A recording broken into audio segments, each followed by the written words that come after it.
Terima kasih Tuhan.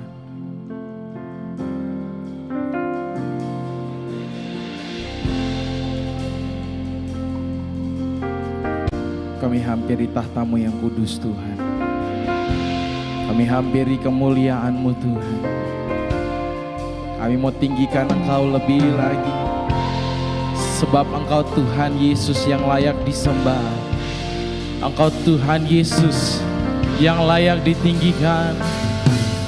Yang mau terus bersorak buat Tuhan, boleh berikan tepuk tangan yang meriah buat Tuhan.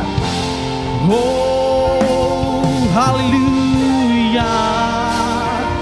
Oh, terima kasih Tuhan. Berdaulatlah penuh Tuhan atas setiap pujian kami. Berdaulatlah penuh Tuhan atas setiap sembah kami. Oh ya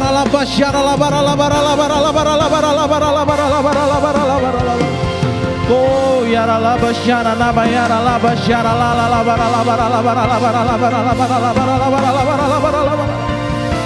Kau yang layak Tuhan. Jesus, Jesus. Oh, kami sembah Engkau Tuhan. Kami sembah Engkau Yesus. Terima kasih Tuhan. Terima kasih. Kau yang layak Tuhan. Kau yang layak. Kau yang layak menerima segala pujian, hormat, syukur. Terima kasih Tuhan. Amin.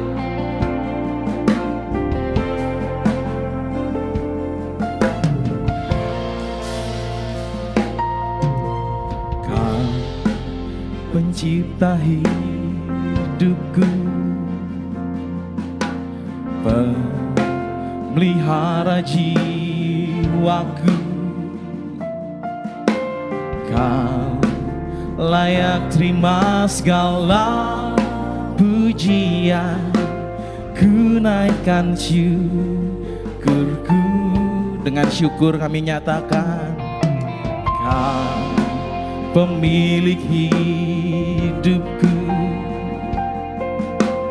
Dalam kasih setiamu Yesusku, Kau layak terima segala pujian, ku naikkan sembahku.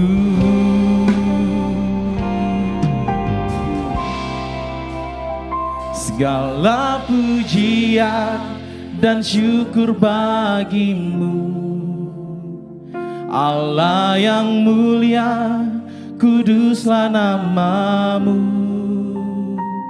Kaulah yang awal, yang akhir dari segalanya. Yesus, Kaulah pujian bagiku. Mari terus naikkan syukur sama Tuhan. Mari katakan Dia pencipta hidup. Kau pencipta hidupku. Amin. Pelihara jiwaku, Kau yang layak Tuhan.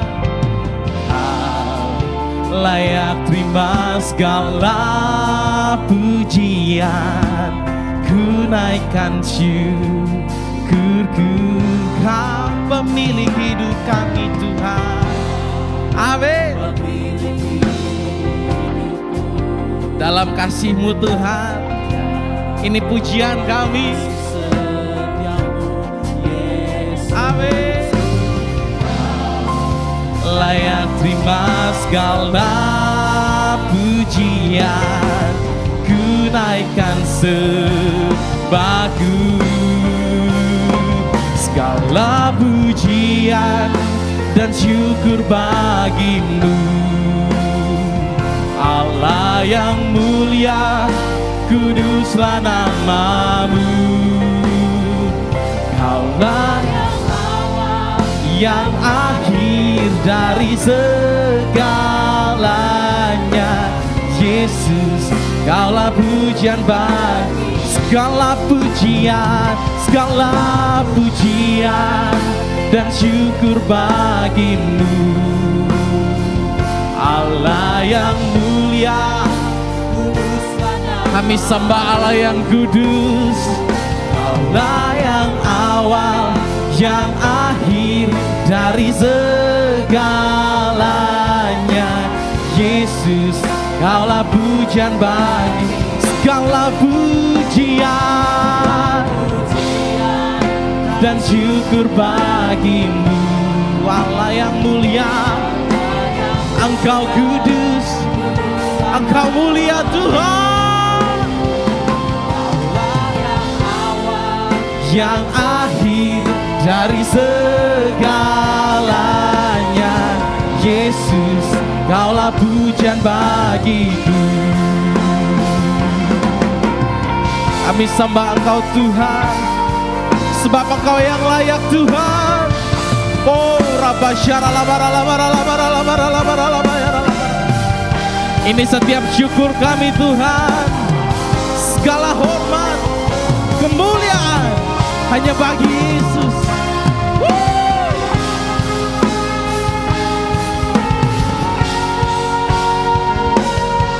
Mari dengan segenap hati serukan segala pujian dan syukur bagimu. Allah yang mulia, kuduslah namamu. Kau yang awal, yang akhir dari segalanya. Yesus, Kaulah pujian bagi segala pujian.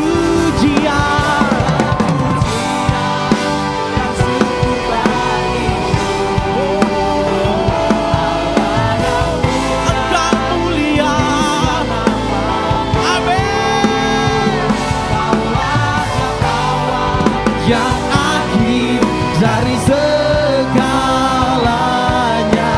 Yesus, Kaulah pujian bagiku. Kau yang awal, Kaulah yang awal, yang akhir dari segalanya. Yesus, Kaulah pujian bagiku. Kau yang awal Tuhan, Engkau pemilik segala kehidupan. Dari segalanya. Yesus, Kaulah pujian bagiku. Haleluya. Mari sembah Dia, mari naikkan syukurmu. Mari sembah Dia, sebab Dia yang layak, sebab Dia yang layak segala hormat, Dia yang layak menerima segala pujian. Yaralabaralaba, syaralabaralaba, yaralabaralaba.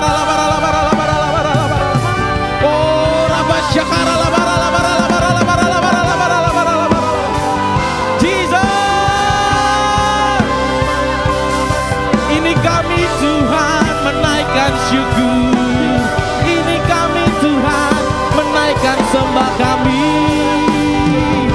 Oh ya Rabba syaralabaralabaralabaralabaralabaralabaralabar.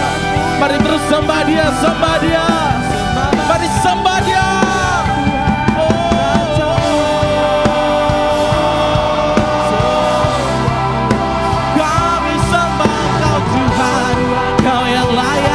Kau yang besar, Kau yang ajaib, Kau yang agung, Kau yang ditinggikan, Kau yang dimuliakan. Yaralaba syaralabaralabaralabaralabaralabaralabaralabaralabar. Yaralaba syaralabaralabaralabaralabaralabaralabaralabaralabar. Yaralabaralaba syaralabaralabaralabaralabaralabar.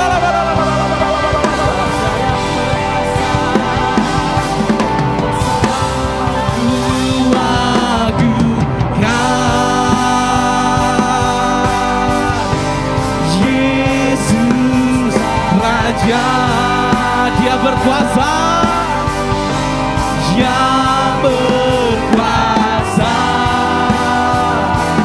dan layak disembah. Mari agungkan Dia, kami agungkan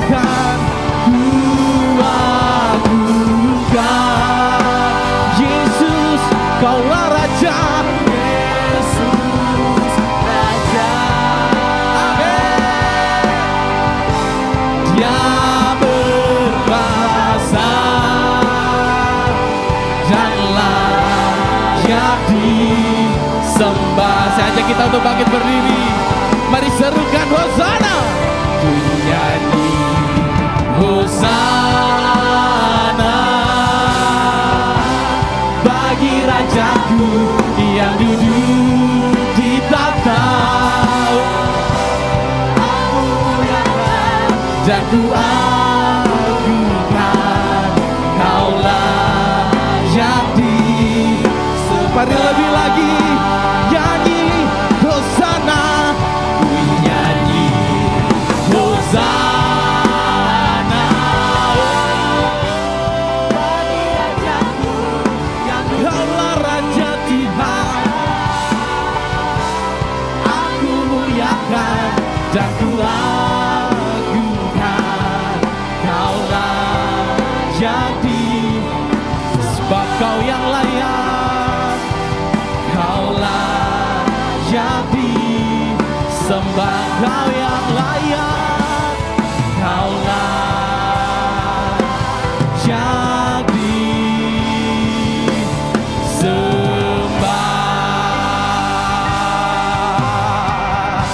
Tepuk tangan yang meriah buat Tuhan. Sorakan haleluya. Jesus, Tuhan, ini setiap kami Tuhan mau lebih lagi meninggikan Engkau, sebab Engkau Allah yang hidup, Engkau Allah yang layak menerima pujian. Terima kasih Tuhan, berdaulatlah penuh atas setiap ibadah ini Tuhan. Di dalam nama Tuhan Yesus kami siap lebih lagi menyembah Tuhan. Sama-sama katakan amin. Sekali lagi tepuk tangan buat Tuhan kita. Boleh lihat kiri kanan dan katakan Dia Tuhan yang hebat. Bilang kiri kanan, katakan Dia Tuhan yang hebat. Amin. Mari jemaat Tuhan, tepuk tangan buat Tuhan kita.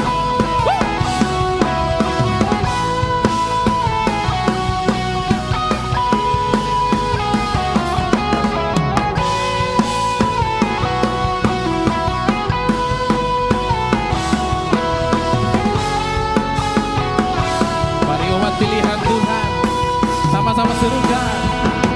Mari kita semua umat pilihan Allah, dengarlah panggilannya untuk menggenapi firman-Nya.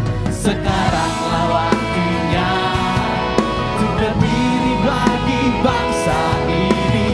Mari maju umat pemenang. Mari semua, mari kita semua umat pilihan Allah, dengarlah panggilannya untuk menggenapi firman-Nya. Sekaranglah waktunya untuk berdiri bagi bangsa ini. Mari maju umat pemenang. Semua serikat tukar bangkit, nyatakan kemuliaan-Nya, bukan bagi, nyatakan kebesaran-Nya, sampai setiap lutut berseru, semua lidah mengaku. Amin. Yesus Kristus Dialah Tuhan, Raja segala raja, sebab Dia Raja. Amin. Serukan Raja. Yang percaya Tuhan kita Raja boleh katakan amin. Mari umat pilihan Tuhan serukan. Mari kita semua umat pilihan Allah, dengarlah panggilannya untuk menggenapi firman-Nya. Sekaranglah waktunya untuk berdiri bagi bangsa ini. Mari maju umat pemenang. Semua serukan, bukan bangkit, nyatakan kemuliaan-Nya, bukan bangkit. Amin. Nyatakan kebesaran. Semua lutut berteduh, sampai setiap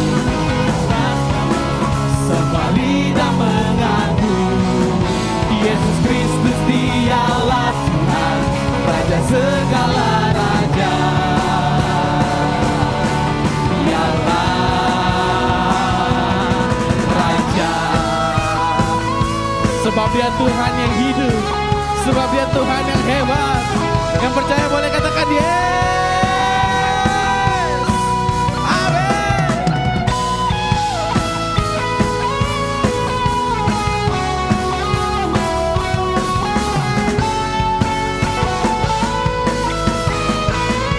Boleh angkat kedua tangan, katakan Tuhan bangkit, nyatakan kemuliaan-Nya. Bukan bangkit, nyatakan kebesaran-Nya.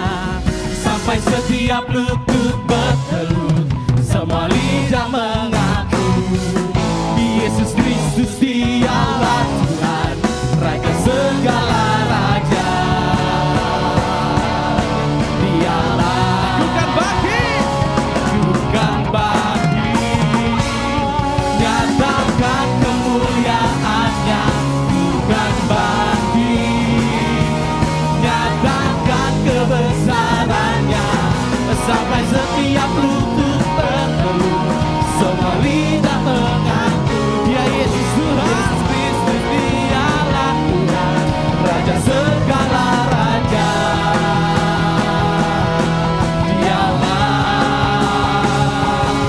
Raja, Dialah Raja, Dialah Raja. Dia Yesus, amin. Serukan Dialah Yesus, Yesus. Tepuk tangan, sorak-sorai buat Tuhan kita. Sebab Dia Tuhan yang hebat. Sekali lagi tepuk tangan yang meriah buat Tuhan kita. Kami sorak haleluya. Amin. Boleh tepuk tangan di atas kepala kita Bapak Ibu.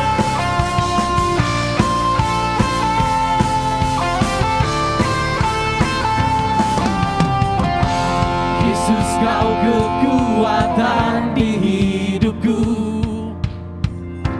takkan gentar langkahku. Dia angkat setiap kita, amin. Kau angkat tanganku di saat ku jatuh, amin. Kaulah sumber kuatku. Ini iman kami Tuhan. Benda yang gelap dan ku lewati, sebab Dia beserta kita, amin. Sebab Engkau sertaku. Dengan iman, dengan imanku ku diselamatkan oleh kuasa Yesusku.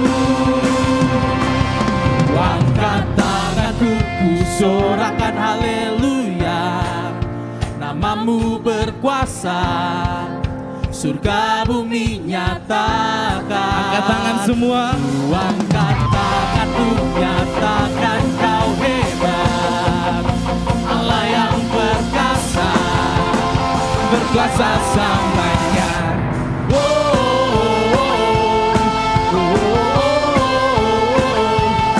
Selama-lamanya Engkau berkuasa dalam hidup kami Tuhan. Mari panggil Dia Yesus. Yesus, Kau kekuatan di hidupku, takkan gentar kami Tuhan, takkan gentar langkahku, amin. Kau angkat tanganku di saat ku jatuh, Kaulah sumber kuatku. Mari dengan iman kita serukan. Lembah yang gelap kan ku lewati, sebab Dia beserta kita. Rancangan Tuhan yang terbaik. Dengan imanku, dengan imanku ku diselamatkan oleh kuasa Yesusku. Angkat tanganku, ku sorakan haleluya. Namamu berkuasa, surga bumi nyatakan. Angkat tanganku, nyatakan Kau hebat. Allah yang perkasa, berkuasa selamanya. Dia berkuasa, Dia ajaib, amin.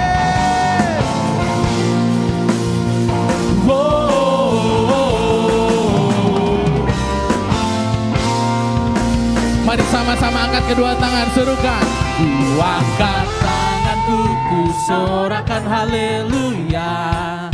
Namamu berkuasa, surga bumi nyatakan. Angkat tangan.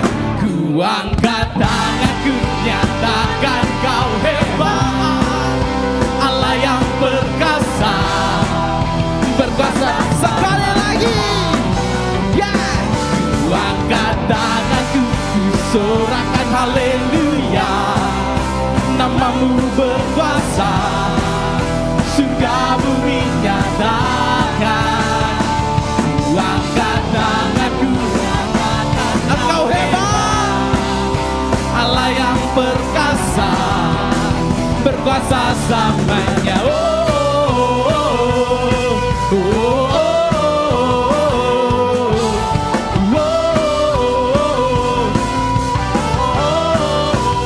Engkau Tuhan yang ajaib. Amin. Tepuk tangan yang meriah buat Tuhan kita. Sorak-sorai buat Tuhan kita. Amin. Silakan duduk, jemaat yang dikasih Tuhan. Sebab kasih setia Tuhan yang menyertai langkah kehidupan kita. Apapun yang terjadi, Dia tetap setia, amin. Apapun keadaan yang kita alami, apapun yang sedang kita jalani, Dia Tuhan yang menyertai. Yang percaya katakan amin. Terima kasih Tuhan. Kami datang padamu. Kami berserah kepadamu. Sebab Kaulah pengharapan kami. Terima kasih Tuhan.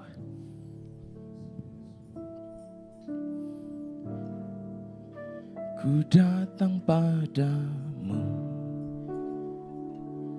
tanda aku berserah kepadamu.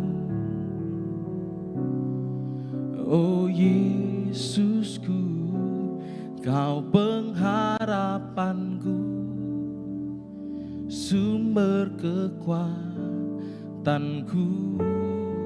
Kami sujud menyembah-Mu. Ku sujud menyembah, membawa hatiku kepadamu. Oh Yesusku, di setiap langkahku bersamamu selalu. Ini iman kami Tuhan. Kasih setiamu tak pernah tinggalkan aku. Kau selalu ada dalam lembah gelap, tetes air mata tak Kau biarkan ku berjalan sendiri. Mari kita belajar lagu ini, sama-sama kita katakan. Ku sujud menyembah, membawa hatiku kepadamu. Oh Yesusku, di setiap langkahku bersamamu selalu. Kasih setiamu Tuhan, kasih setiamu tak pernah tinggalkan aku. Kau selalu ada dalam lembah gelap, tetes air mata tak Kau biarkan ku berjalan sendiri. Kasih-Mu Tuhan, kasih setiamu tak pernah tinggalkan aku. Kau selalu ada dalam lembah gelap, tetes air mata tak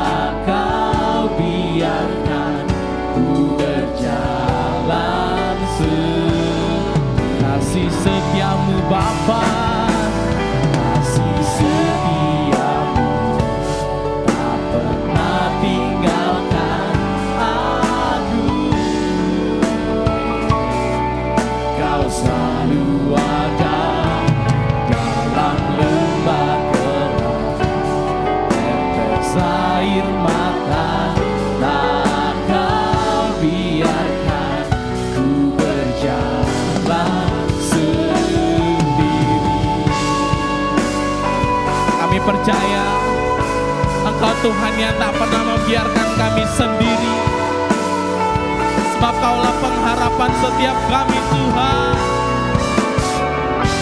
Amin. Saya ajak kita untuk bangkit berdiri, dan lebih lagi kita mau serukan kasih setiamu tak pernah tinggalkan aku. Kau selalu ada dalam lembah gelap, tetes air mata tak Kau biarkan ku berjalan Mari angkat kedua tanganmu, nyatakan kasih setiamu tak pernah tinggalkan aku. Kau selalu ada dalam lembah gelap, tetes air mata tak Kau biarkan ku berjalan dalam lembah gelap, dalam lembah gelap, tetes air mata tak Kau biarkan ku berjalan dalam lembah gelap, dalam lembah gelap, tetes air mata tak Kau biarkan ku berjalan sendiri.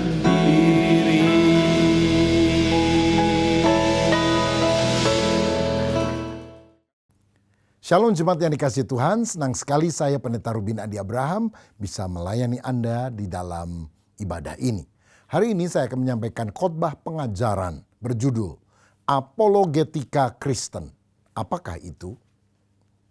Dalam kehidupan beriman, apalagi di zaman sosial media seperti sekarang ini, banyak sekali serangan-serangan yang ditujukan terhadap iman Kristen. Sehingga banyak orang yang tidak siap menjadi goyah secara rohani, terutama banyak remaja dan anak-anak muda. Karena itu penting sekali untuk kita mempertahankan iman, menjawab tantangan dan menguatkan jemaat yang ada. Makanya kita perlu memahami apologetika Kristen. Nah sekarang bagian pertama kita ingin memahami apologetika. Apakah apologetika itu? Apologetika berasal dari bahasa Yunani. Apologia yang berarti pembelaan atau jawaban. Apologetika adalah bidang teologi yang berfokus pada pembelaan iman Kristen terhadap kritik dan kesalahpahaman, baik dari dalam maupun dari luar gereja. Ada beberapa manfaat dari apologetika. Yang pertama untuk membela iman. Saudara, sejak zaman para rasul, orang Kristen menghadapi tantangan secara intelektual, secara filosofis, dan teologis dari berbagai pihak. Maka apologetika akan membantu memberikan jawaban yang rasional dan alkitabiah terhadap hal-hal yang menentang pandangan iman Kristen tersebut. Yang kedua, mengklarifikasi kebenaran. Dalam masyarakat kita ada banyak kesalahpahaman tentang iman Kristen. Allah, orang Kristen itu 3 ya? Kok Yesus manusia biasa dianggap jadi Tuhan? Nah, kesalahpahaman semacam inilah yang harus kita jelaskan, klarifikasi. Jadi apologetika menolong untuk menjelaskan apa yang benar dan membedakannya dari ajaran yang sesat atau ajaran yang salah. Yang ketiga, manfaat dari apologetika adalah memberitakan Injil dengan bijak.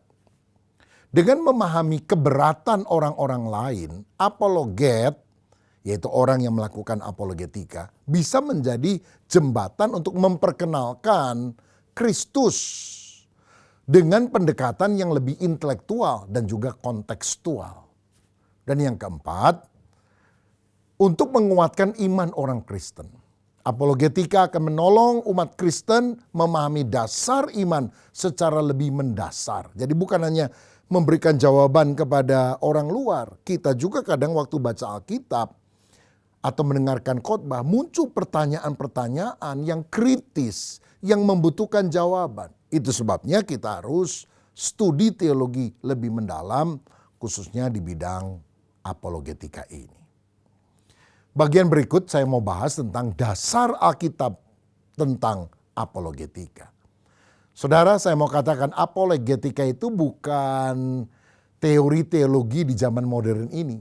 Itu sudah berakar dari Alkitab. Saya akan sebutkan beberapa ayat. Yang pertama, 1 Petrus 3 ayat 15. Tetapi kuduskanlah Kristus di dalam hatimu sebagai Tuhan, dan siap sedialah pada segala waktu untuk memberi pertanggungan jawab kepada tiap-tiap orang yang meminta pertanggungan jawab dari kamu tentang pengharapan yang ada padamu. Tetapi haruslah dengan lemah lembut dan hormat. Nah, ini adalah ayat kunci dalam apologetika. Kata pertanggungan jawab di ayat ini dalam bahasa Yunani adalah apologia, yang berarti pembelaan iman. Jadi waktu orang bertanya atau mempertanyakan kebenaran iman Kristen, kebenaran Alkitab, maka kita harus melakukan apologia, pembelaan iman, menjelaskan apa yang Alkitab maksudkan. Kitab Yudas pasal 1 ayat 3 berkata, "Saudara-saudaraku yang kekasih, sementara aku bersungguh-sungguh berusaha menulis kepada kamu tentang keselamatan kita bersama, aku merasa terdorong untuk menulis ini kepada kamu dan menasihati kamu supaya kamu tetap berjuang untuk mempertahankan iman yang telah disampaikan kepada orang-orang kudus." Nah, ayat ini menunjukkan pentingnya mempertahankan iman, membela iman yang telah diajarkan oleh para rasul.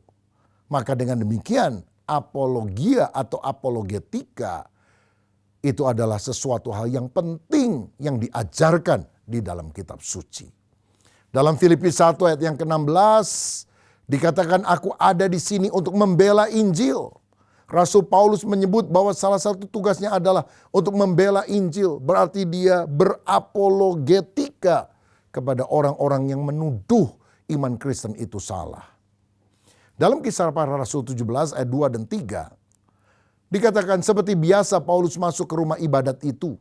3 hari Sabat berturut-turut ia membicarakan dengan mereka bagian-bagian dari kitab suci. Ia menerangkannya kepada mereka dan menunjukkan bahwa Mesias harus menderita dan bangkit dari antara orang mati. Lalu ia berkata, inilah Mesias, yaitu Yesus yang kuberitakan kepadamu. Jadi Paulus menggunakan kitab suci untuk memberikan argumentasi yang kuat tentang Yesus. Berarti kita harus studi Alkitab lebih sungguh, lebih mendalam dan mengupas kebenaran firman itu dengan kata-kata yang bijaksana, kata-kata yang dapat dipertanggungjawabkan sehingga orang tercerahkan akal budinya. Dan kita berdoa hatinya pun terjamah oleh Tuhan sehingga menjadi percaya kepada Kristus. Selanjutnya dalam 2 Korintus 10 ayat 4 dan 5 dikatakan, karena senjata kami dalam perjuangan bukanlah senjata duniawi, melainkan senjata yang diperlengkapi dengan kuasa Allah yang sanggup untuk meruntuhkan benteng-benteng. Kami mematahkan setiap siasat orang dan merubuhkan setiap kubu yang dibangun oleh keangkuhan manusia untuk menentang pengenalan akan Allah. Kami menawan segala pikiran dan menaklukkannya kepada Kristus. Ini menunjukkan bahwa apologetika adalah bagian dari peperangan rohani untuk menaklukkan pemikiran, konsep, ide yang menentang firman Allah. Jadi peperangan kita secara rohani bukan cuma melawan dukun, melawan setan yang berupa Dracula atau tuyul. Tapi banyak orang pada zaman modern ini pikirannya, ismenya itu menentang firman. Maka kita harus counter, harus lawan dengan kebenaran firman. Karena kita tahu Alkitab firman Allah adalah satu-satunya kebenaran. Sehingga waktu kita menyampaikan kebenaran, ketidakbenaran, kebohongan ditelanjangi oleh kuasa firman itu. Berarti kita harus ngerti betul Alkitab, harus mendalami firman. Saudara, nggak boleh kita bilang, susah banget jadi orang Kristen. Udah yang penting percaya ke gereja aja, ngapain membela iman dan sebagainya. Itu bagian pendeta-pendeta, bagian apologet yang suka muncul di YouTube. Saya sih nggak ngerti yang begitu. Saudara, kalau semua orang percaya di abad awal bilang, udahlah jangan cari ribut, udah diem-diem aja. Injil nggak akan pernah tersebar, kita nggak akan pernah tahu kebenaran Allah. Bersyukur karena ada orang-orang yang mempertahankan iman Kristen. Bahkan seperti Paulus contohnya, dia menulis banyak surat tentang doktrin Kristen yang dia pelajari dari kehidupan dan pemikiran serta perkataan Yesus. Dan itu sesuatu yang sangat berguna bahkan sampai pada hari ini bagi kita semuanya. Saya mau ajak saudara melihat beberapa peristiwa apologetika dalam Alkitab. Yang pertama, Yesus dan orang Farisi. Matius 22 ayat 15 sampai 46. Yesus menghadapi berbagai pertanyaan jebakan dari orang Farisi dan Saduki. Misalnya tentang pajak, tentang kebangkitan, tentang hukum Taurat. Dan Yesus memberikan jawaban yang bijaksana, yang membungkam lawan-lawannya. Bukankah ini apologia, pembelaan iman? Sehingga kita tahu iman kita adalah bukan iman buta, tapi iman yang bisa dipertanggungjawabkan. Yang kedua, Stefanus dan Mahkamah Agama, Kisah Para Rasul 6 ayat 8 sampai pasal 7 ayat 60. Di sini Stefanus memberikan pembelaan iman yang luar biasa di hadapan Mahkamah Agama Yahudi sebelum akhirnya dia dirajam batu. Dia menggunakan sejarah Israel dan bercerita panjang lebar untuk menunjukkan bahwa Yesus adalah Mesias yang telah dijanjikan dari sejak zaman Perjanjian Lama dan menyatakan diri pada waktu itu. Sayang banyak orang Yahudi yang tidak percaya, yang kemudian merajam Stefanus yang memberitakan kabar yang benar ini. Yang ketiga, Paulus di Areopagus, Yunani. Kisah 17 ayat 22 sampai 31. Paulus berdebat dengan filsuf Epikurian dan Stoa di Athena. Dia menggunakan konsep dari budaya mereka sendiri. Dia menyinggung tentang altar untuk Allah yang tidak dikenal sebagai titik awal untuk memperkenalkan Injil. Kamu kan punya mezbah yang disebut untuk Allah yang tidak dikenal. Aku ingin beritahu namanya. Namanya Yesus katanya. Wah, luar biasa ini pendekatan kontekstual. Saudara, memang Paulus adalah seorang apologet yang luar biasa. Kemudian yang keempat, Paulus di hadapan Raja Agripa. Kisah Para Rasul 26 ayat 1 sampai 32. Paulus membela dirinya di hadapan Raja Agripa dengan menjelaskan bagaimana imannya pada Kristus berakar pada janji-janji Allah di dalam Perjanjian Lama. Dengan demikian kita tahu, saudara sekalian, bahwa apologetika memiliki dasar yang sangat kuat di dalam Alkitab dan juga ada peristiwa-peristiwa di dalam Alkitab, baik yang menyangkut Yesus, menyangkut Paulus, dan yang lain yang memberikan apologia, penjelasan iman sehingga orang-orang bisa mengerti. Bagian berikut saya mau bahas tentang para apologet pada masa gereja awal. Saudara, pada saat gereja mulai mengalami perkembangan dan khususnya setelah zaman para rasul-rasul meninggal, muncullah orang-orang di abad-abad pertama yang merupakan murid langsung atau tidak langsung daripada para rasul yang menjadi apologet. Yang pertama adalah Justinus Martir. Dia hidup tahun 100 sampai 165 Masehi. Dia adalah filsuf Yunani yang kemudian menjadi Kristen dan kemudian menulis buku apologi pertama serta dialog dengan Trypho untuk membela iman dari tantangan filsafat Yunani dan Yudaisme pada waktu itu. Yang kedua namanya Irenaeus dari Lyon. Tahun 130 sampai 202 Masehi. Dia menulis buku Against Heresies. Melawan ajaran sesat. Yang dimaksud adalah ajaran sesat Gnostik yang muncul pada waktu itu. Yang ketiga, apologet lainnya adalah Tertullianus. Hidup tahun 160 sampai 220 Masehi. Dia mengembangkan terminologi teologis untuk menjelaskan doktrin Tritunggal. Dialah orang yang pertama kali menggunakan istilah Trinitas, Trinity atau Tritunggal untuk menjelaskan tentang Allah yang satu pada hakikatnya, tapi tiga hipostasis, tiga pribadinya. Yang keempat adalah Origenes. Tahun 185 sampai 253 Masehi, dia menulis kontra Celsus sebagai jawaban terhadap serangan filsuf Yunani yang bernama Celsus, dan dia jawab menurut iman Kristen. Yang kelima, Athanasius dari Alexandria, hidup tahun 296 sampai 373 Masehi. Dia mempertahankan doktrin Tritunggal melawan ajaran Arianisme yang menyangkal keilahian Yesus. Arianisme berkata bahwa Yesus itu bukan Allah, dia adalah ciptaan Allah yang mula-mula. Dan tentu saja ajaran sesat ini ditangkal oleh apologet yang bernama Athanasius. Nah, saudara-saudara, saya akan membahas tentang contoh apologetika yang dilakukan tokoh gereja purba yang membahas tentang Allah Tritunggal dan Yesus adalah Tuhan. Supaya kita mendapatkan contoh secara praktis bagaimana cara kita berapologetika. Salah satu paham yang diserang oleh banyak orang adalah paham Allah Tritunggal. Banyak orang berpikir bahwa Allah orang Kristen itu tiga. Kesalahpahaman ini harus diklarifikasi karena Kristen itu monoteisme. Monoteisme artinya hanya percaya kepada satu Allah, Allah yang esa. Kristen itu bukan politeisme, percaya kepada banyak ilah. Misalnya Musa menulis dalam Ulangan 6 ayat 4, dengarlah hai orang Israel, Tuhan itu Allah kita, Tuhan itu esa. Dalam Markus 12 ayat 29, jawab Yesus, hukum yang terutama ialah, dengarlah hai orang Israel, Tuhan itu Allah kita, Tuhan itu esa. Jadi Yesus sendiri menyatakan bahwa Allahnya orang Kristen itu ya esa, saudara, satu bukan tiga.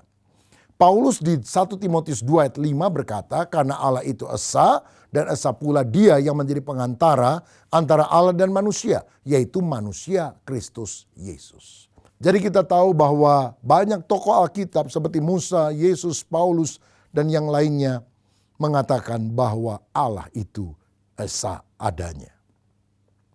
Nah, saya ambil contoh sekarang, apologet dari gereja timur bernama Gregorius dari Nazianzus yang hidup tahun 329 sampai 390 Masehi, abad 4. Dalam tulisannya Theologische Reden atau orasi teologis, pada orasi yang ke-31 dia menjelaskan tentang Allah Tritunggal.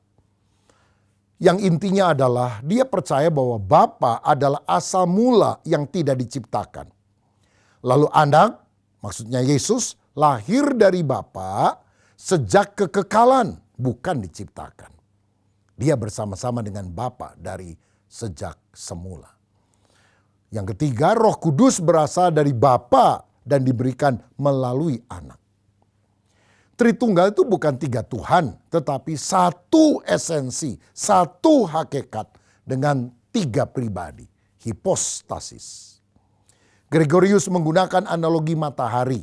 Dia bilang matahari yang besar itu melambangkan Bapa, cahayanya yang sampai ke bumi melambangkan Anak, panasnya yang kita rasa melambangkan Roh Kudus. Tetapi kan matahari itu satu walaupun memiliki beberapa unsur atau fungsi yang berbeda. Mataharinya yang besar, cahayanya dan juga panasnya.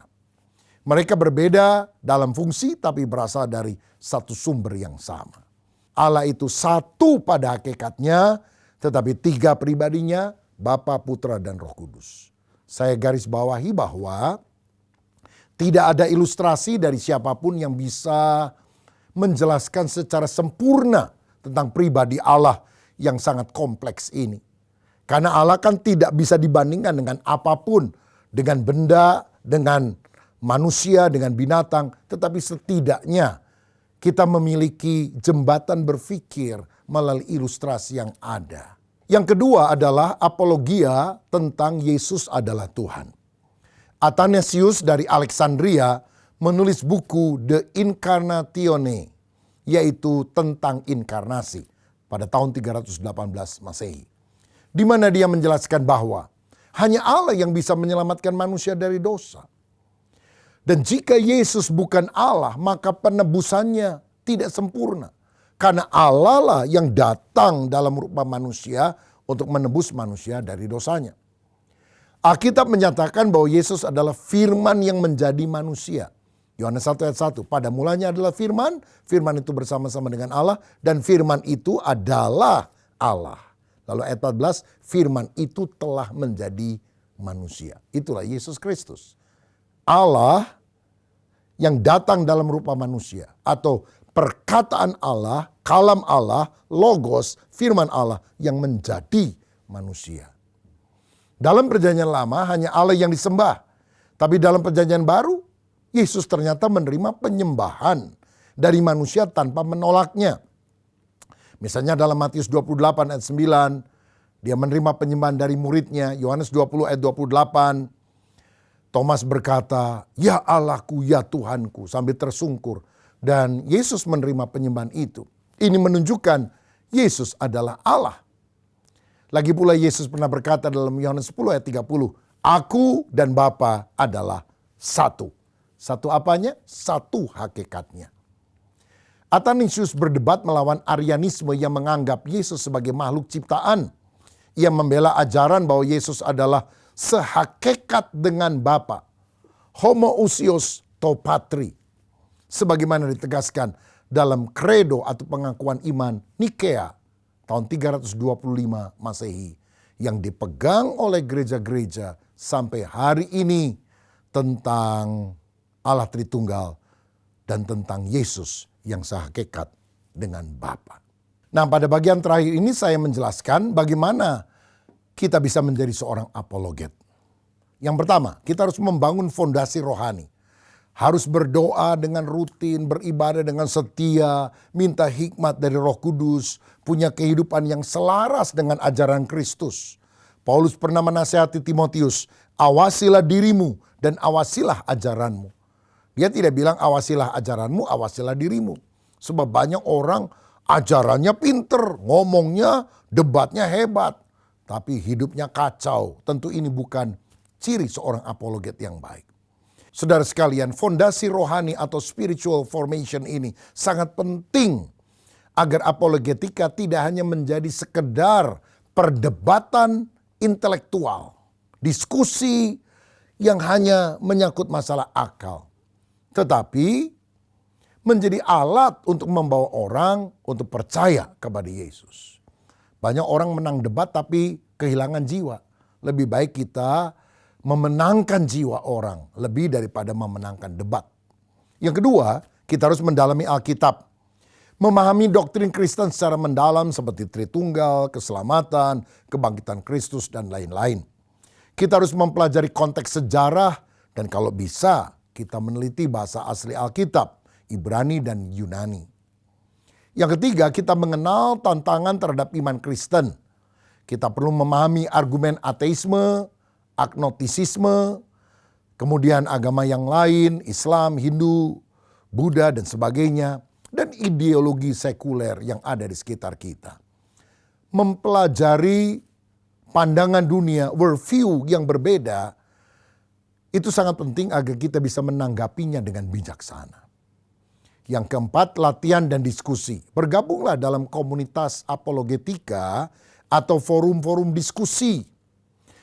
Hadapi berbagai pertanyaan dari orang lain untuk mengasah kemampuan menjawab dengan baik. Mempelajari juga prinsip logika dan filsafat untuk membangun argumen yang kuat. Mengenali kesalahan berpikir, logical fallacies, agar tidak terjebak dalam debat yang tidak sehat. Kadang orang kalau kalah debat, dia nyerang pribadi. Kamu orangnya begini-begini.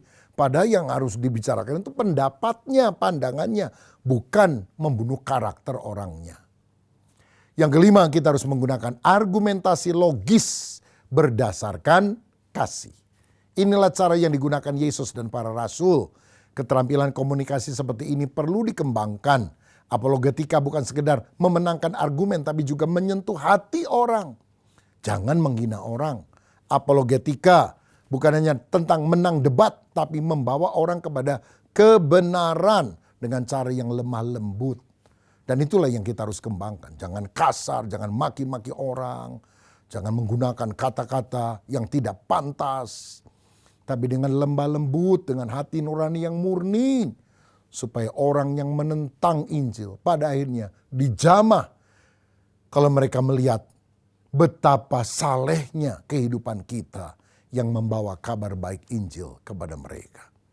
Saudara-saudara, saya berdoa supaya penjelasan firman pengajaran hari ini mencelikkan mata hati kita tentang salah satu tugas dari orang Kristen adalah mempertahankan iman.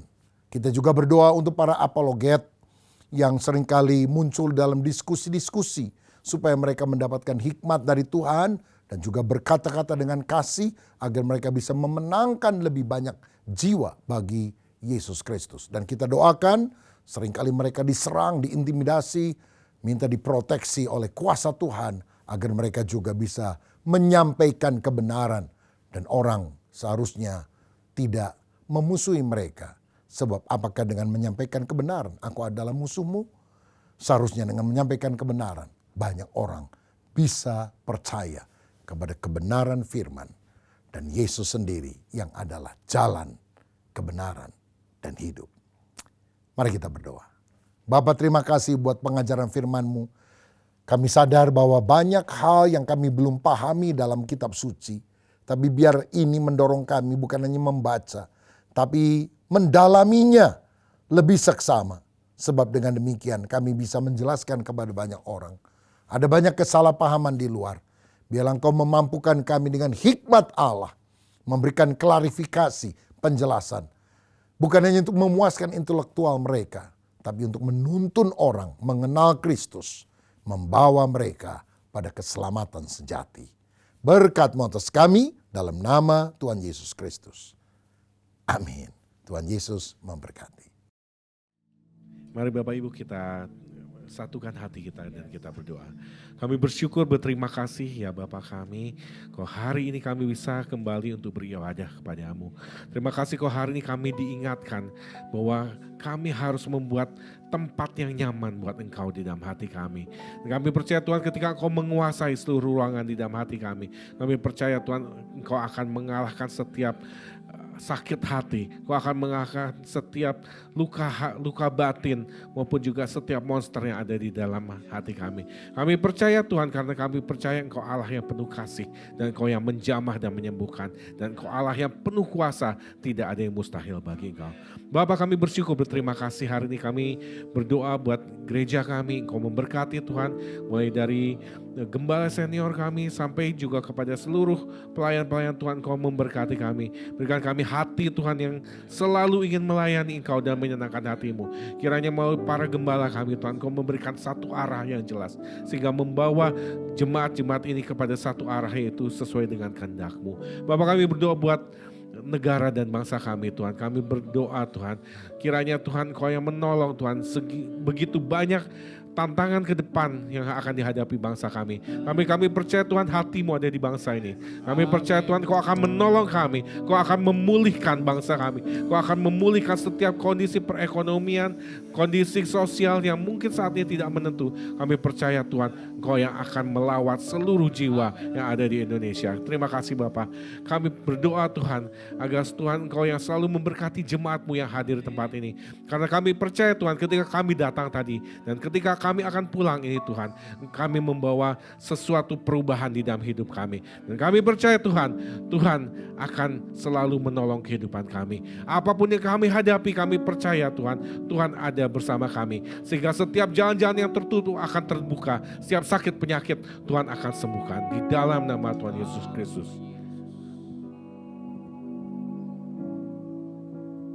Mari Bapak Ibu kita mengangkat kedua tangan kita, memohon berkat daripada Tuhan. Pulanglah kiranya berkat Tuhan menghampiri dan hingga bagi setiap kita. Terimalah berkat dari Allah Bapa, cinta kasih dari Tuhan Yesus, dan dengan persekutuan yang manis bersama dengan Roh Kudus menyertai kita semua mulai dari hari ini sampai nanti Tuhan Yesus datang kedua kali. Setiap kita yang sudah diberkati Tuhan, sama-sama kita katakan amin. Terima kasih. Yesus. Terima kasih Yesus.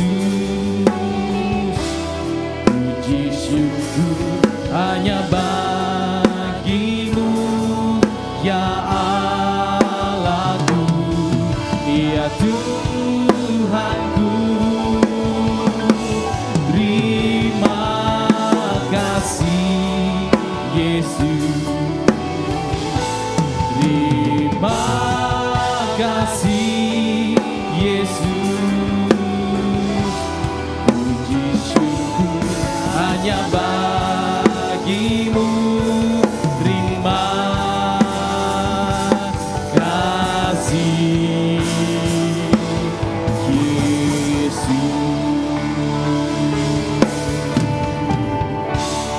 Ibadah kita telah selesai. Tuhan Yesus memberkati. Selamat hari Minggu.